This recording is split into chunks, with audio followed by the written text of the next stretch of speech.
Lately, I've been thinking a lot about layoffs, and that probably sounds pretty weird, because it is. Obviously, layoffs are scary, but I'm realizing something uncomfortable.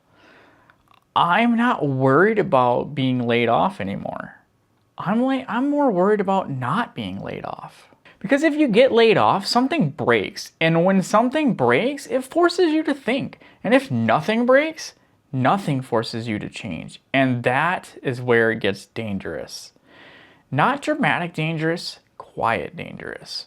I have a good job. It pays well. I'm good at it. There's nothing wrong enough for me to blow up my life. And that's exactly the problem.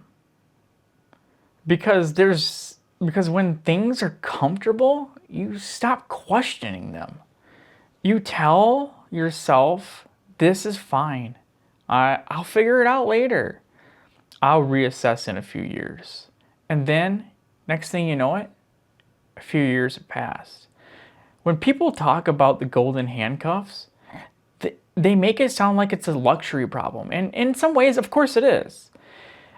But here's what it actually looks like. Your entire world slowly organizes itself around one paycheck, one employer, one schedule, one location, one assumption about the whole future.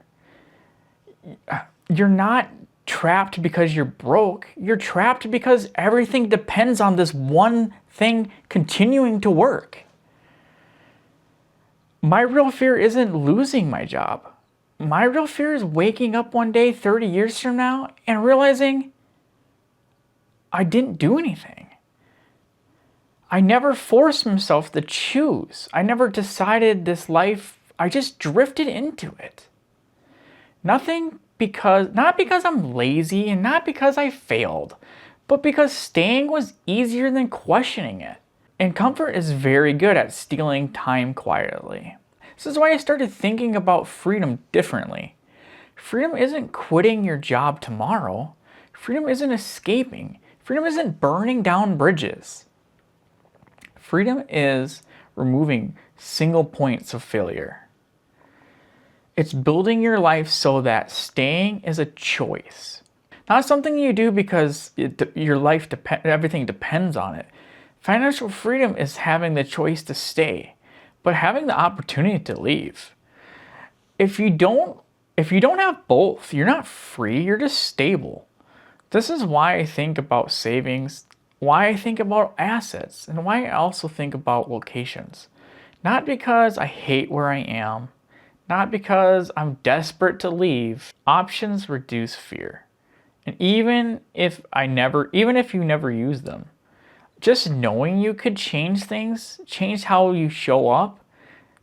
This is also why I think about living overseas someday. It's not an escape plan, it's an option. The pressure, it's a pressure relief valve. Something that reminds me my life isn't locked into one outcome.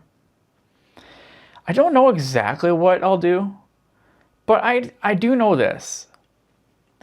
I don't want fear or comfort making decisions for me.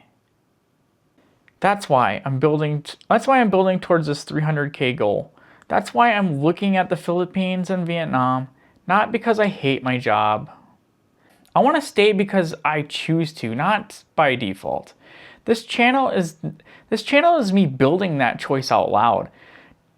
Because staying should be something you choose, not something you wake up one day and it just happened. Thanks, guys. I'll see you on the next. If any of this resonates, please hit that like button, hit that subscribe button, and that bell notification. I release videos every week now, with portfolio updates, country breakdowns, and I'm basically documenting my whole journey. I don't know how it's going to end, but that's the whole point, isn't it? See you guys next time.